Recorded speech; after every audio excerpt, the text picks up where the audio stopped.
This podcast episode is made possible by wowdigital.com, your trusted partner for nonprofit and charity website and design.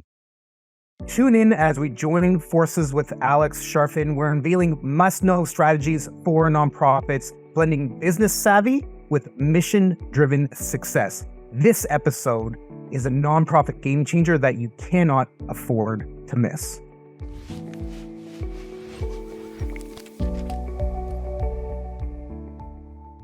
Welcome to the Nonprofit Digital Success Podcast. I'm your host, David, and today we have a remarkable, amazing, I'm super excited that he's here with us, Alex Charfen.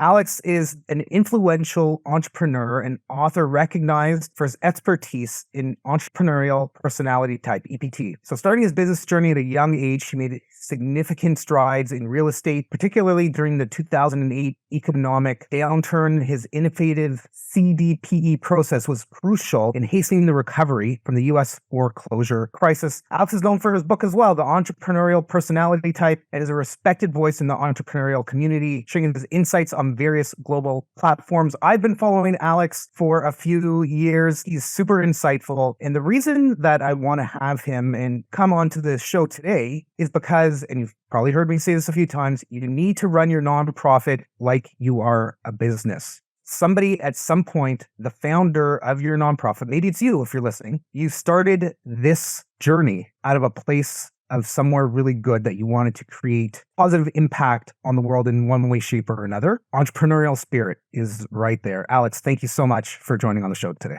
David, thanks for such an awesome introduction. I appreciate you having me, man. No problem at all. So when we think about nonprofit leadership, how can understanding the entrepreneurial personality type enhance our approach to team building, maybe organizational development? You know, I think when you look at the world of nonprofits, David, if we're looking at larger bureaucratic nonprofits, this doesn't necessarily apply. But if we're looking at upstart or innovative or entrepreneurial nonprofits, I think one of the most important things for us to remember is that what we're really looking to do with this organization is create momentum. And I think what happens so often with nonprofits, or at least my observation with nonprofits, is that there's such a focus on the vision and the effect and the future, and there's like tons of discussion around it and tons of excitement around it. But where rubber meets the road, there's not clear planning of clear outcomes, clear measurement, and then accountability for each person involved. And so I think what happens with a lot of nonprofits that I've observed is that there's a lot of energy in the ideation process. There's not a lot of energy in the actual implementation and execution processes. And I think, you know, when I look at a lot of nonprofits, they kind of end up getting stuck in that planning ideation place. And unfortunately, even though they have the best of intentions, there's not a lot that's accomplished, and things tend to take a really long time. How many people have been stuck in like the meeting to death cycle? All right, we're going to meet today. All right, here's a plan of action. Next week, we're going to meet again. Awesome. What did we do? Well, not much, because we were busy with the work that we were doing. We need somebody to take charge, to be the leader, to really drive whatever that thing is that you want to do actually forward instead of just sitting and talking about it. One of the frameworks we share with small businesses, and it's absolutely 100% applicable to charities, really to any organization, to any team, to any group, to anybody, any group of people who's trying to accomplish something. There are three things present when we're in a state of momentum. And before I go into the three things, let's just talk about what it looks like to be in a state of momentum. Just so you know, that's my favorite word in the world. I don't just hear that word. I feel it. It's who I am. It's a part of my DNA. Like, I love to be in momentum. I love to be making things happen. I love to be like changing the world, you know, affecting people, making an impact, making a huge income. Like, those things are really important to me. And when we're in momentum as human beings, this magical thing happens. And when I say human beings, I want to make it clear that I work with entrepreneurs and entrepreneurial personality types. That's where most of my perspective comes from. So this might not apply for everybody in the world, but it applies for most of the people that are going to get involved in small businesses or small charities, the people who want to make an impact. You know, we live to be in momentum. Hey, David, I'll ask you, you're an entrepreneur. What does it feel like for you when you're in momentum? I wake up just oozing excitement. I've got this idea. I'm very much an A type. I'm very much like the go-getter. I think you need to kind of be in that zone as an entrepreneur, somebody that's like running the ship CEO, CVO, whatever your title is, like driving that forward, whatever your position is. I, at an early age, found that like I had friends, but I was very much driven by what I wanted, not trying to like please really other people. That it's that, I guess, self-motivation that really like propelled it. That motivation that really, for people like us, when you look at the entrepreneurial personality type, psychology tells us that we need extrinsic or intrinsic motivation, something that's external from us or internal from us that's motivating us. And I think our personality type just has innate motivation. We literally can't turn it off. And when we're in momentum, this magical thing happens. Like you said, you wake up oozing, like wanting to get things done. What I look at is like there's really three places that there's this massive change for us when we're in momentum. The first place is physiological. Like we actually have more stamina. We can do more. We can go more. We have more energy. We can get more done. It's not like we're talking ourselves into it. It's there when we're in that place of momentum. Like you said, right when you wake up, you're activated and you're ready to go. The second thing that happens when we're in momentum is chemically, we feel the chemical change of momentum, and it makes us feel like we're, doing what we need to do. In fact, when I speak in large groups of people, I often ask, what does it feel like to be in momentum? And people give answers like yours, but eventually somebody says it feels like we're alive. And I think it's that simple. For people like us, being in momentum feels like we're alive. And it's not just physiologically and chemically, it's cognitively. We actually make better decisions. We see things more clearly. We see the future brighter. So when we're in momentum, we are boosted as human beings. Now, the entrepreneurial personality type is interesting because the second state of momentum is when we're facing resistance. It's this time in our lives where we see an outcome clearly. We can see the light at the end of the tunnel, but the world around us is saying, hey, you don't have what it takes. You don't have enough money. You have too much money. You don't have enough experience. You're too old. You're too young. You're not the right person to do this. But we stay focused on that light at the end of the tunnel. And we compel it towards us. We compel ourselves towards it. And even though the people around us are saying, hey, that light's a train, get out of the tunnel, we trust ourselves and we move towards that light. We finally breach through it. And that's where we become who we are today. So as entrepreneurial personality types, when we're facing resistance, we turn it into momentum. David, have you been through that process? Oh, absolutely. The world was built on people who are entrepreneurial to make things happen. 100%. You look at everything we're using around us was created by entrepreneurs. We are imbued by God or higher power or whatever you call it with the power of creation. We literally build the world around us. Everything that you and I are using today, the shirts we're wearing, the microphone I'm talking into, the screen I'm looking at, was first a vision in the mind of someone just like us. We literally create the world. And now the third state of momentum, and this is where people like us need to be careful. It doesn't matter if you're a business or you're following a workout program or you're growing a charity or whatever you're trying to accomplish in the world. When we get into a place where we feel full constraint, it's not facing resistance. This is the place where we feel stuck, like we're held in place. We don't understand our next steps. We don't know what we should be doing, and we feel like we are held in place. David, have you ever felt like that? A little bit. Every several months. There's uncertainty. There's cloudy. Yeah, it's so good that you said that. It was funny when you said little bit, every few months, because every one of us is entrepreneurs. When we're confronted with this, we're like, yeah, I feel that. I've felt that. I know exactly what he's talking about. But it's almost like we're afraid to talk about it because we might catch it. Like that feeling of full constraint is so challenging. When I ask people what it feels like to be in constraint, they say things like it's exhausting, it's frustrating, causes anxiety, depression, frustration, all kinds of stuff. And then somebody says it feels like I'm dying. And I think it's really that simple. When we, as entrepreneurial personality types, as evolutionary hunters, as people who get up every day wanting to chase something, wanting to make something happen, wanting to change the world around us, when we're in full constraint, it literally feels like we're dying. And here's what happens. That same set of conditions that is present when we're in momentum reverses when we're in constraint. So physiologically, we are exhausted. We have feelings of being tired and worn out and overwhelmed. And we have symptoms of things that they now call things like Hashimoto's and Lyme disease and chronic fatigue and adrenal fatigue, and which are real symptoms. And they come from us not being able to move forward, not being in momentum.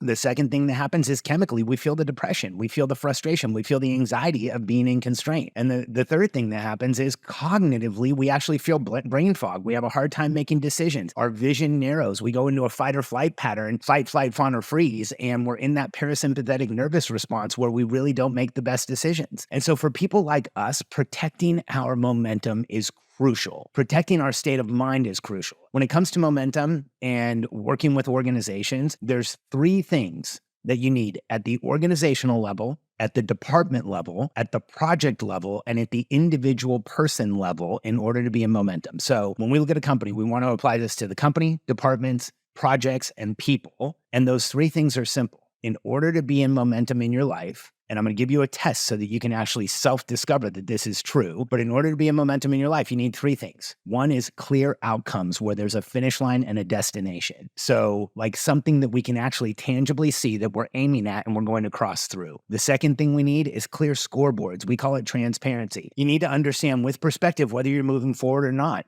So often as entrepreneurial personality types, we get to this place where we're actually creating progress, but we don't feel like we are. And until we have measurement, we verify that we are, and then we know we're in momentum. And then the third thing, and this is important, is we need to have clear accountability. What are we doing and what are the people around us doing? And so when I take that framework and I share it with you, outcomes, transparency in the form of measurement, and accountability, knowing what we're doing, the people around us are doing, here's how you can test this. Think back to any period of momentum in your life. So David, can you remember a significant period of momentum in your life? Absolutely. What was it? Last year, we signed on our biggest client ever at our agency. Congratulations, man. That's awesome. So when you signed on that biggest client, what was the outcome that you were chasing that put you into this period of momentum?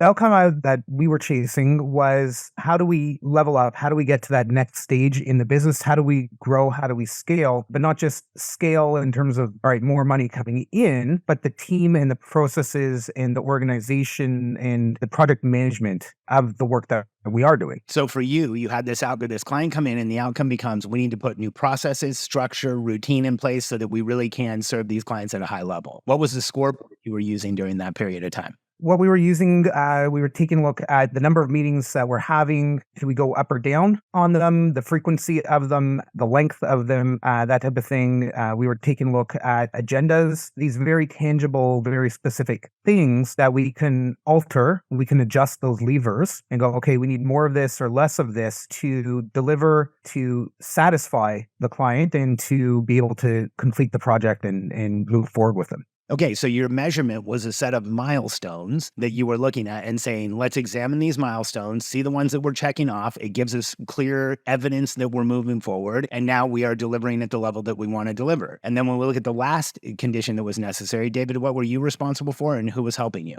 I was responsible for essentially like oversight on the project as a whole. It's my agency and strategy with that. And then the people around you?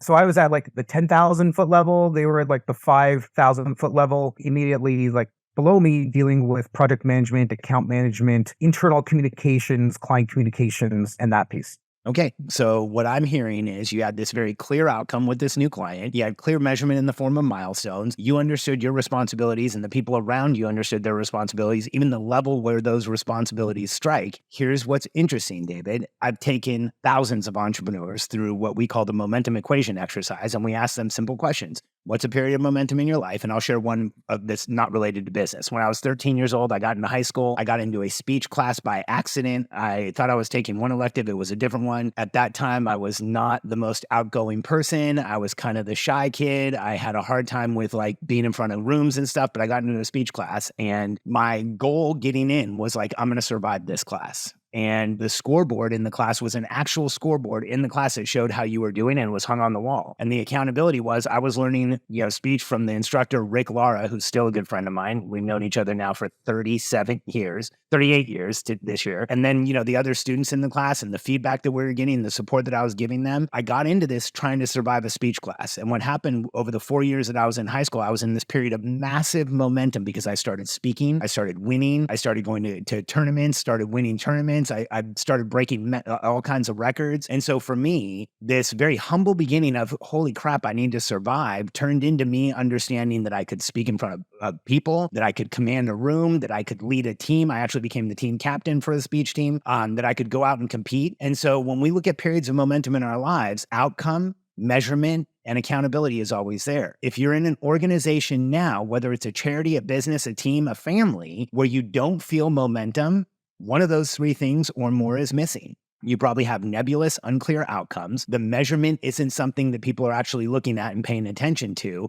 And oftentimes people don't understand their roles and responsibilities. So when you put that into a company, everything changes. I really love that. And I wish that more organizations would kind of take that approach to the work they're doing. Unfortunately, in the nonprofit world. They're underfunded, they're understaffed. There's a lot of reactive instead of proactive attention to things that do come up. But it's important on a quarterly basis to do some strategic planning to go, okay, this coming quarter, Q1, Q2, whatever it is, we want to achieve X. What are the three major things, whatever it happens to be? Break it down into manageable tasks, assign that to somebody in your team to be accountable. Maybe it's you. And then every week, look at this thing, put it up on a piece of paper on the bottom of your monitor, post-it note on the side of your monitor, whatever. Put a calendar event on repeat every day where you've got some focused time to think about that, or to take some action, or to work on whatever that thing is that you want to accomplish for the end of the quarter. And you're going to see that just setting these small little goals is going to actually get you there. What you said is really important, David. The vast majority of organizations do no strategic planning at all. And I know that sounds unrealistic, but we interview and talk to hundreds of companies every quarter, and the percentage of them that come in with a strategic planning process is less than 1%. And anyone out there thinking, oh, they're dealing with tiny little companies, like for our organization, most of the companies we talk to are around 1 million or multiple millions, and they still don't have a strategic planning process. What we coach and train is that in any organization, we need to have a clear understanding for every person in the company what's going on. And when you look at, I'll use a sports analogy, David, but I want to be really candid that I do not follow sports. So if you ever ask me, did I see the game last night? The answer is I didn't know there was a game last night. But there's this analogy that just works really well for this thought process. Any team's locker room on the first day of the season, and you walk up to a rookie on any given sports team and you say, what are your goals? They're going to give you an answer in a heartbeat. They'll say, someday I want to get to the Hall of Fame. I want to win the championship. I want to beat who we're up against this quarter. Here's who we're lined up against this month. This is what I have to do this week as far as drills and practice and everything else. And here's what I need to do today so that I have a chance at getting to the Hall of Fame. When you look at most organizations, whether they be a business or a charity, and you ask someone, what are the goals around here? They don't have that framework. They'll say things like get a lot done, help people, make an impact. They might share like some part of a big vision, like impact 1 million people or impact 1 billion people. Sorry, I just was chuckling to myself because I've been a coach and consultant for 30 years. And I remember way back when people used to, I'd say, what's your goal? And they would say, I want to impact 100,000 people. I'm like, oh, okay, well, we've got 0 right now. Like, how are we going to get there? And then they changed to, I want to impact 1 million people. And that was probably like 20 years ago. Then at some point it became, I want to impact 1 billion people. And then recently, I was at an event where somebody was asking, sorry to laugh. I mean, it feels like I'm making fun of this person. I'm not trying to, but they said, what's your goal? And she said, I want to impact 10 billion people. I'm like, crap. Somebody needs to tell her that there's not 10 billion people to impact. I guess I could have looked at it differently and said, oh, she wants to impact everybody on the planet right now and the 3 billion that come in the future. But that's what most of the time somebody will share in the question, what are the goals around here? And when we can duplicate that framework by having a long-term client-centric mission and annual outcomes and quarterly goals and monthly objectives that we're going to achieve, and then weekly commitments, what are the things that we're actually doing, and then daily productivity. Each person in an organization knows if I do what I need to do today, we might get to that long-term Hall of Fame goal. And creating that structure in an organization is crucially important, and most organizations don't have it. There's lots of different frameworks out there for accomplishing this. There's the EOS framework, right, where you've got like rocks, and then you break those down into like the pebbles and all that type of thing. Whatever the framework is, as long as you are putting in place a goal that is going to help you get closer to accomplishing your mission, you share that with the people, the team, the folks that are around you. You share that with your community, with your constituents, the people that are in your programs, are using your services, are on social following you, whatever it happens to be. You are going to achieve it. You are going to have support. You are going to have help. But start small, like trying to hit everybody on the planet. Like that is super, super ambitious. We want to make our goals smart, right? Specific, measurable, attainable, realistic, and timely. Don't bite off more than you can chew. Start small, work forward. The next goal, make that one maybe a little bit bigger. You need to follow your path, your vision. It's great to be inspired by other organizations that are out there. There's lots of people doing really amazing things in this world, but what you want to do is what you want to do. And maybe your goal is to help 30 people in your community this year. Go for it. Do it the best freaking way that you can. I agree. While there's a lot of frameworks out there, I think our company, Simple Operations, has the most effective and best one. You mentioned EOS, it's a good alternative. It's an interesting framework, but like you said, you really get it down to where you do 90-day targets and then you execute through a weekly meeting. And what we've observed in that framework is that what happens is the visionary, the manager, the leader, the person who's running the organization ends up way too involved. David, I think one of the things that if you're a visionary, whether you're running a charity, a business, or anything else, one of the things you should endeavor to do as quickly as possible is get yourself out of the day-to-day.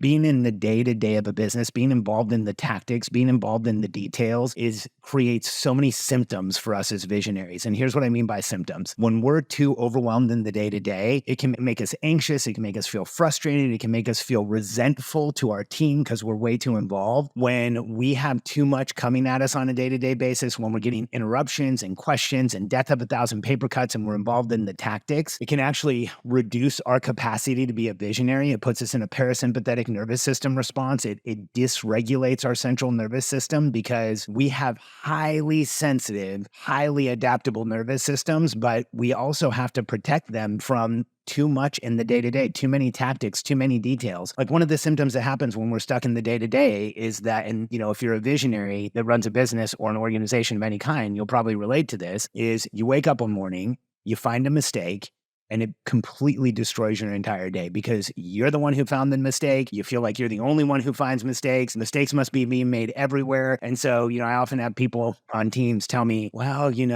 John, our visionary, is really frustrated because he found a mistake yesterday. So he's been investigating everything for the last 48 or 24 hours and finding all kinds of issues. The reality is, as visionaries, we are not meant to be in a day-to-day tactical position. We are that small percentage of the population that gets up every morning, travels into the future, creates a new reality, then comes back to the present and demands it becomes real. And the best way for us to do that is to make that reality so clear that our team actually understands it and that we've fully communicated where we're going. And then we build a realistic step-by-step plan to get there. And when I say realistic, what often happens in the mind of entrepreneurs or in the mind of type A personalities is they hear the word realistic and they're like, oh, realistic. Realistic is what would have happened anyway. I want to chase this big, hairy, audacious goal. I have this massive vision. I want to change the world. Well, here's the issue. So many of us are teaching our team to chase a dream and to lose gracefully. And let me tell you what I mean by that. If we don't have the next interim step for our team to pursue, which is realistic and clear, and there's a clear path to get there, what often happens is we share these big, massive goals, and then we fall short. And so we're telling our team they need to chase a dream. And then when we fall short, we teach them how to lose gracefully over and over and over again. And what happens is if you're always aiming at something that's huge and falling short, you create a culture in your company that goals don't really mean anything around here. And what we aim at is just kind of something we think about or came up with, and falling short is okay. And when we change that paradigm and we create realistic outcomes that have a clear path to get there and our team can execute and succeed, we have a team that starts to learn how to win. We have a team that starts to expect to win. We have a team that actually becomes more engaged and gets more done. If you're teaching your team how to lose gracefully, the people who really care about what you're doing, the true believers, which, by the way, if you're running a charity, most of the people attracted to helping you are true believers. They believe in your cause. They believe in the mission. They believe in what the charity is going to do. And if you're teaching them to lose gracefully, oftentimes the most valuable people, the A players, the one that can help you the most, are going to bail out because they don't want to be in a situation where they're losing. And it's so crazy, David, because all the time we work with organizations that have had these huge pie-in-the-sky goals, and we still think you should have big dream goals. Those are your client-centric mission. Those are the future. But the 1 year, the quarterly, the monthly, those should be clear, and those should have a path to get there. And when we change this paradigm, we often take a company that's been stuck or plateaued or standing in place or frustrated, a lot of issues on the team, and we make a simple change. We take those pie-in-the-sky goals and bring them back down to something realistic, and all of a sudden the company starts growing. I just want to make the point that realistic does not mean slow. We've worked with organizations, tons of organizations that have gone from the low 7 figures to the multiple 8 figures by creating realistic, achievable, clear path outcomes in their companies. Because when a team understands how to get there, they're going to execute like crazy and get you there. If you're telling an entire organization of people, here's this dream I have, let's go achieve it, it's going to be really hard for you, the company, or any individual member of the team to feel like they're winning. We've probably all heard the saying, reach for the stars and land on the moon? I think the saying is something like shoot for the moon, and if you miss, you'll land on the stars, or some dumb crap like that. Let's be very realistic about that. If you shoot for the moon and you miss, you're going to die. Your life support systems are not going to last. You're going to go into some massive orbit around the Earth, or even worse, go into deep space, and you're going to die. You're going to become a popsicle. You're going to be a frozen person that's not going to ever have any achievement in your life. And so I hate that phrase, because what it does, by the way, I know I just got a little emotional. Let me calm down. I get emotional about this because so many entrepreneurs have these patterns in their mind, like, I need a big, hairy, audacious goal. I'm going to shoot for the stars, put the biggest number I've ever had and write it down, cross it out, and double it. The way we set goals and the way we try to achieve them is fundamentally broken. And what happens is you go to an event, or you go to a conference, or you go to something where you're watching a goal achievement expert, and it's somebody who bounces around on stage and motivates everybody and makes a lot of noise and tells you things like, write the biggest number down, cross it out, and double it, do it again, that's your goal. And what happens is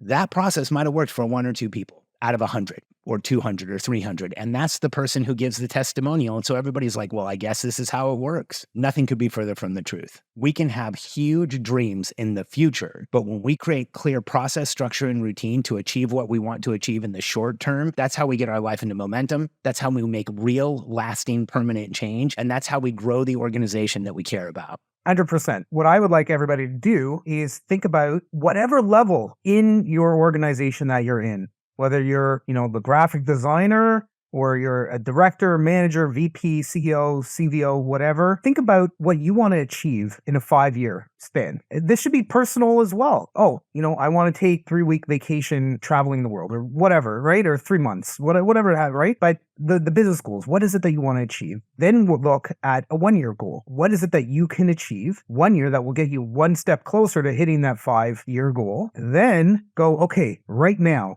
this quarter or this coming quarter, what am I going to do to get a quarter of the way to that 1-year goal? And be very specific around those. Make sure that you share those. So if you've got team with you, have your whole team do this. It needs to come also from the top of the organization down. You need somebody steering the ship that's going to say, look, this is the vision for the organization. How can we together, collectively, make this happen? And every department, every person is going to have a different take on it. And that's okay. But you can collaboratively come together to get to where you want to be. Yeah, no question. I think the key here is creating consensus and alignment. I think the biggest issue in most organizations is that there is top-down motivation of what's going to happen, and there's not enough time spent on consensus and alignment. And consensus is making sure everybody agrees and understands, and alignment is everybody's going in the same direction for the same reason. And what often happens in organizations that don't have a clear strategic plan, don't have a planning process, don't have an execution system, is that consensus and alignment really doesn't exist, because there's nothing to have consensus or alignment around other than day-to-day activities and feeling like you're buried in your job. And so one of the frameworks we teach, and we can share this, David, if you go to predictablebusinesssystems.com, we teach a framework called the 5 core functions. And it's a quarterly analysis tool where you can analyze your business and see exactly what it needs. Now, there's a lot of analysis tools out there. This is the only one that we've seen, and I've been doing this a long time. It's the only one that I've seen where you analyze what does the business actually need to deliver to your constituency, your customers, your members in a better way. The 5 core functions of business are simple. There's lead generation, everything you do to create a lead. There's lead nurture, everything you do to nurture that lead. There's conversion, everything you do to take that person from a lead to an actually involved person who's either purchased or donated or whatever that is. Then there's delivery, and then there's retention, resell, and upsell. And those are the 5 areas. And when you look at a business, it's pretty easy to see that. When you look at a charity, it's exactly the same. In charities, you're generating leads of people who might donate. You're nurturing those leads so that they will donate. You're converting them to an actual donor, and then you're delivering 2 things in a charity: the actual outcome of the charity, like what it is we're doing to do our charitable work in the world. And then I would also recommend you have a delivery of information back to all the donors, showing them the change that they've made in the world. A charity that my wife and I were involved in, Charity Water, who's run by Scott Harrison, they did really incredible at this. They delivered the change, which was building wells around the world in places where they didn't have clean water, but then they also delivered updates to us. At one point, I think they sent us a GPS tracking beacon so we could see the well that was being built. And, they sent us pictures and they sent us information. And so as donors, we knew that the delivery happened, and they were confirming it with us. And then retention, resell, and upsell in a business, retention, we want to make sure people stay with us. Resell is people buy from us again. Upsell is that people buy something larger from us. Same thing applies in a charity. Retention is we keep that person as a donor. Resell is they donate again, or maybe they get on a donation monthly program, or they have something that's automatically going to you. And then upsell is, can we get them to donate at a higher level for an opportunity for them or an opportunity for the organization? I think one of the reasons so many organizations stall out is they don't have a consistent tool to analyze what the organization needs. And if you break things down in those 5 categories and you look at where are we weakest, that's where you put your energy. And then that quarter, the organization gets stronger. It's able to achieve more. Can you do the same thing the next quarter? And so again, you can go to predictablebusinesssystems.com. We have a short ebook on the 5 core functions that also shows you a matrix you can use for scoring that applies both to businesses and to charities. I love that. I think it's absolutely spot on. And there's different levels. Like Alex, you and I were chatting right before we hit record here. Look, we know that there's a know, like, and trust factor. It takes 7 to 8 interactions with somebody, whether it's email or social or phone call or see a kiosk at a mall where somebody's like ringing a bell looking for donation, like whatever it happens to be. It takes a number of interactions before they know about you. They like you and they trust you. And there's different levels of the donor life cycle. So you have like the casual, which is, yeah, I'll follow you on social, I'll leave a comment or I'll share or I'll like something, right? Like the couch surfer type model. And you can take them through those 5 steps as well, from like lead gen, nurture, sales conversion. How do you drive people through that if they're just kind of like, I don't know, socially connecting with you versus actually giving you time? You can go through those 5 steps with volunteers. And then you can go through those steps with actual people that are giving you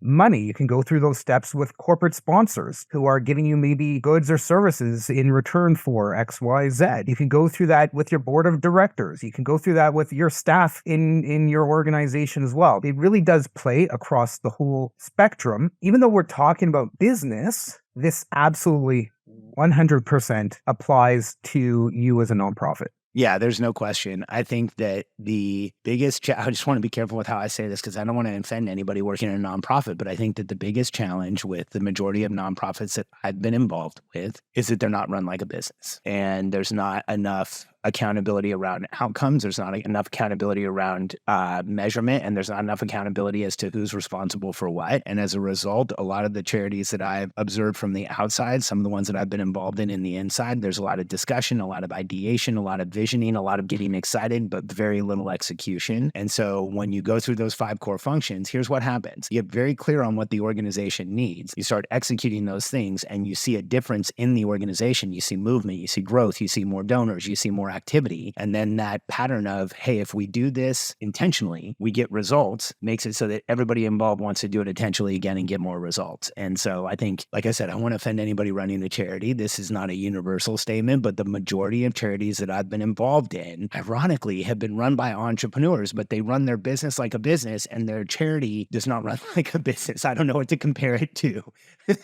I think it goes back to what you started off with, which is the word momentum. If you are creating goals and you have strategy in place that allows you to achieve it, you can check that off. Be like, I made this thing happen. We were able to raise $3,000, $10,000, $5 million, whatever. We were able to help feed starving children, 3,000 of them in this city. We were able to build wells in these countries, whatever it happens to be. You're like, okay, you get that hit, you get that dopamine, you get that like little social media ding that everybody's talking about is like really bad for us, right? You get that positive feedback from chemical reaction in your body that you actually achieved something. Let's do it again. Yeah. Let's raise that bar just 5%, 10%. Let's push for that. No question. I think it's interesting that you brought up the chemical reaction. When we create a realistic outcome, we do the work to get there, and we cross the finish line, there's actually a chemical experience that we have that makes us want to do it again. And as entrepreneurial personality types, there's this weird conditioned that if we set up clear finish lines, as we cross them, they lose importance to us because we need to go back on the hunt. We need to go figure out what we're going to do next. And so what happens in too many organizations is that the finish line is not really a finish line. It's this roving thing that keeps moving away. It's like, oh, here's what we're going to do. But then we're going to add some stuff to it. And then we're going to do some other things. And then we're going to move. And so there's really no, hey, we've done this. We can celebrate it. And now we can plan what we're going to do next. So it's really important in your organization that when it comes to clear outcomes, measurement, and accountability, that the outcomes are actual finish line outcomes.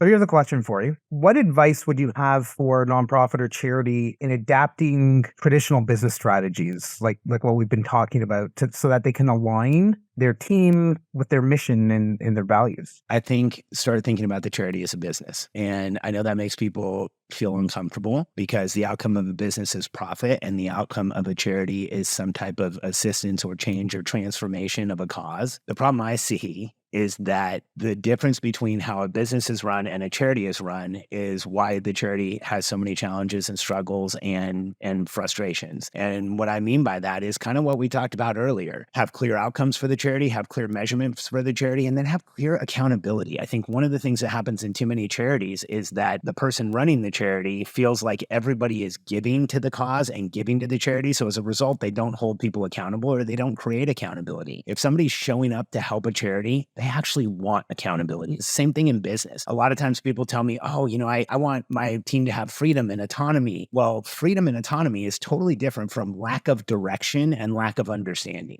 Lack of direction and lack of understanding, whether it's in a charity or a business, makes it so that people are deleveraged. It makes it so they hold back. They don't take initiative. They don't step up. Like these are the complaints we hear from visionaries all the time. Is like, my team's not performing. They're not stepping up. They're not doing what I want them to. They're not taking action. Well, oftentimes it's because they don't have the clarity to do those things. And so even in a charity organization, giving each person who's involved, each volunteer, each person, even if you have people who are on salary or staff or, in the office, having a ton of clarity around exactly what they're accountable for so that they can succeed. That confusion with a lot of leaders of, I want people to have independence and autonomy. And what they really give people is a lack of clarity and no direction. And people do not succeed where they have a lack of clarity and no understanding of direction. When they understand where they're going, they understand the direction, that's when people can get into momentum and change things. So two things I want to add to that. Yesterday, I saw a quick little video about Simon Sinek, and he was saying, like, what is a CEO? Like, we should abolish that. It should be a CVO, a Chief Visionary Officer. You're going on a road trip. How do you know where you're going to go? Well, you've got a GPS. You've got a clear, defined direction. You know you need to go this way. All right, there's a road closure. There's some construction. All right, we're going to pivot. We're going to go over here and go around, right? You need somebody that can really drive the organization forward in that kind of way. And I think that that's really like the smartest way to move through the life cycle of a nonprofit, staying true to your goal, your mission, why you started as an organization to begin with, because that's what's going to help drive you forward. Yeah, for sure.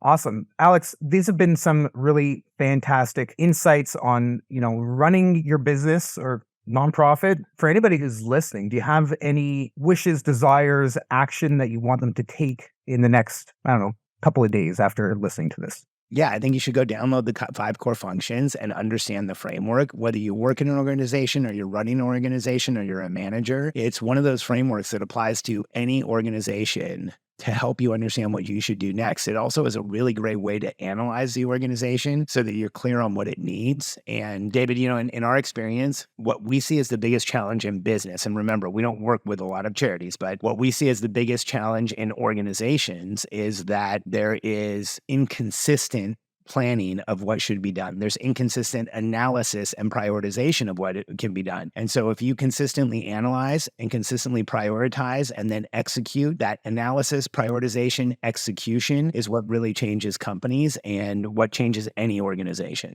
Absolutely. So we will have a show notes page. Thanks again for joining in, Alex. It's been great having you on the Nonprofit Digital Success Podcast. To everybody listening, if you want any of the links, resources, the transcript of what we were talking about, just head over to our podcast page at nonprofitdigitalsuccess.com. Click on this episode for all the details. And until next time, keep being successful.